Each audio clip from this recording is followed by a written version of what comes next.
When we look across the week here, it's not been a great week for stocks. S&P down 1.3%. The Dow Jones Industrial Average down 1.8% on the week. NASDAQ off 1% on the week. Not a great week for crypto either, we should say. Bitcoin looks like trading here at 45,712. That's off about 1% on the day, about 9% on the week. Still up fractionally on the month, about 0.15%. Year to date up 57%, and for the year up 340%. Obviously, considerable gains if you got in at the beginning of the year. Same story actually when we look at Ethereum, off on the day about 3%, trading right now at 3,320. Week to date, not a good week, off 15%. 1 month, Ethereum up 5%. Year to date, up 350%. 1 year, 12-month trailing, up 805%. These are all indicators of just how volatile these markets are. Well, I was just laughing at how with the serious face can you talk about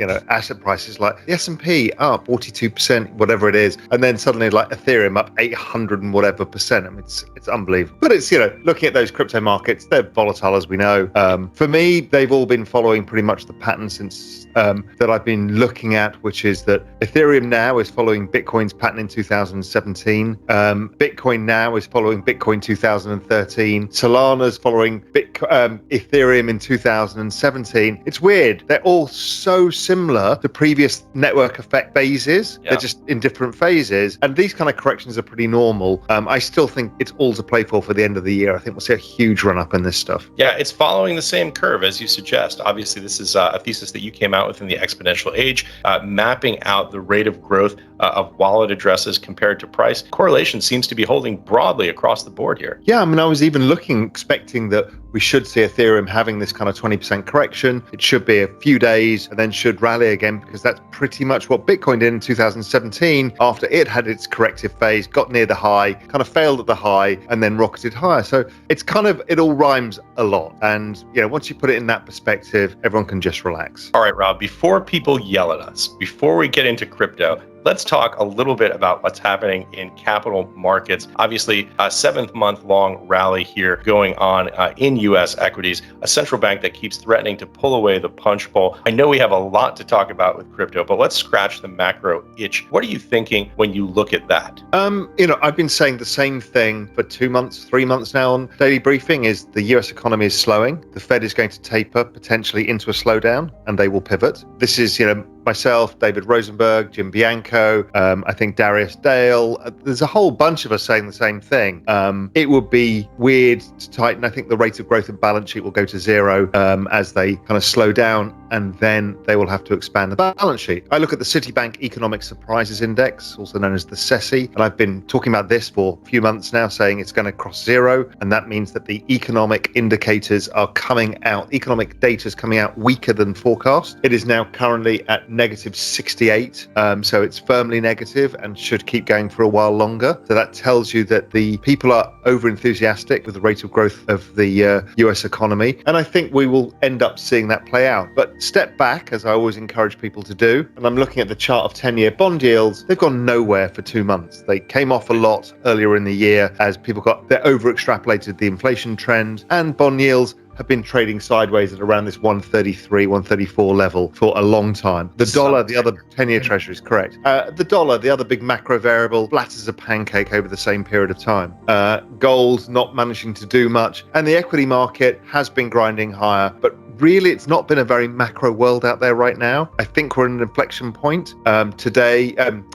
This week I interviewed, and it's out today, Lakshman from ECRI, Economic Cycles Institute, and I picked his brains about this. Where are we in the business cycle? He sees exactly the same as I do, which is the business cycle is slowing. We're not talking about a recession here. What we're talking about is that the business cycle comes down, and we'll probably see more stimulus to come in due course. So I think it's all playing out as expected, but economies don't move at the speed of markets. Right. Markets want to, price in everything every 30 seconds or every 1 second. Economies move like super tankers, and super tankers take a long time to turn. So we're still in that turning phase, and I think that the final quarter of this year and the first quarter of next year, and maybe even the first half of next year, will be significantly slower than the market expects. Question to you, Raoul, from JP. The question is, do you think of Bitcoin as a leading indicator for equities? And perhaps more broadly, what do you think the relationship is between the digital asset markets and the macro/capital asset markets? On a broad basis, zero. They're not. It's a non-correlated asset. The only time it's correlated is in a risk-off, which is a correlation to liquidity, not to the S&P or other things, because liquidity is a function of money in, money out. Other than that, it's non-correlated, except for the fact that they are correlated to the expansion of the Fed balance sheet. That's not because suddenly people in crypto are being given money by the Federal Reserve and they're all putting it into crypto. It's none of that, because they're devaluing the denominator, which is the value of fiat money. So all of these things look like they rise in price. Overall, no correlation, which is why it's such a beautiful asset to own. I think somebody said today that if you'd started the beginning of the year with 1% in Solana and 99% in the S&P 500, you'd currently have something like 50% Solana, 50% S&P 500. That's diversification. What caused the recent flash crash in Bitcoin? So I suppose you can speculate about the causes. You could talk about a buy the rumor, sell the news effect, perhaps in El Salvador. You could look at on-chain metrics. But I would say the single most important thing to understand about the flash crash isn't what caused it, but to know that they will happen again, and they will happen with regularity. That's the nature of these markets, is to have these volatility incidents, events happen periodically. And it's something that you just have to get used to if you're looking at this space. I'm curious to hear your thoughts, though, Raoul. I mean, the point is I don't care.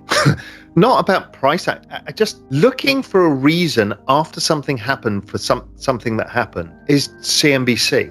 It's just not what we do. And serious market participants shouldn't be doing that either. As you rightly say, crypto overall is probably in the space 80% volatility asset. So therefore, if the S&P is a 10 vol asset, this would be the equivalent of, a very insignificant 1.5% move in the S&P. And you wouldn't be going, oh my God, what happened to the S&P after 1.5%? I'm looking at the banks index is down 1.2% today. We're not going, well, what happened? It's like, It's just market noise, just noise. Come to me when it goes down 50%, which it did earlier in the summer. And then we had some reason, but this, just noise. Yeah, a little bit of profit taking there on the rebalance. Here's one about capital markets and macro. The question comes to us from Confused John, which is a great name, especially given the question. And the question is, Raoul, at what stage of a sell-off do you anticipate the Fed pivoting and returning back to increasing the balance sheet or stopping the taper? So who knows whether we get the sell-off, because there's a Pavlovian response of which we're asking the question is, well, if the market falls, at what level does the Fed come back in? So maybe the market doesn't fall because we see the economic data and we know the Fed are going to come back in. But let's assume it does. The question is where is the Fed put? Yeah. Most people suggest 15%. It's not very much. 15%, pretty normal. We just haven't had a correction in a long time. But if 15% would stop tapering and get the Fed to say, well, then you know where it is. It seems historically to suggest 15% is that level nowadays. So, it's incredible because it kind of tells you that the price of really downside volatility is way too expensive because the Federal Reserve have got your back. And that's what played out in March last year. Yeah. It plummeted fast, but it went back up super fast because of what the Fed did. So in which case, downside volatility, downside skew is probably overpriced. Final thoughts. How would you frame what's happening? I know you've said there's not a whole lot happening, but you have some broader thoughts about what are happening in markets on the digital side, asset side, as well as on the macro side. Generally speaking, the last quarter of the year is when all the buses come. Everybody's job is to be on the lookout for those buses because A, you don't want to be run over by the bus and you want to catch the right bus. That's the entire investing game in one go. My bet is that the crypto bus is a rocket ship and not a bus. And this last quarter will be extraordinary. But I don't want to get hit by the bus if I'm wrong, because being hit by a rocket ship is quite painful. I think the macro markets are also the buses start to come in, which is the slowdown in growth, i.e. a change in the macro narrative. That's all we need. Positive or negative, change in the macro narrative drives opportunity. And I think that opportunity is coming. And I think it's in the realm of weaker bond yields, probably weaker markets for a period of time, then more stimulus, and that kind of ignites the growth stocks, that whole exponential age thesis. again, and kind of shifts what people are focused on in markets, shifts away from commodities back to technology. So I think that's all to come. I think people need to have patience, but you need to be scouring all of this because it's going to come soon, because that's typically what happens. The whole year is usually made between September and December. So everyone should be sharpening their pencils, scanning the horizon and waiting to see which buses are coming along and don't get run over by the wrong bus.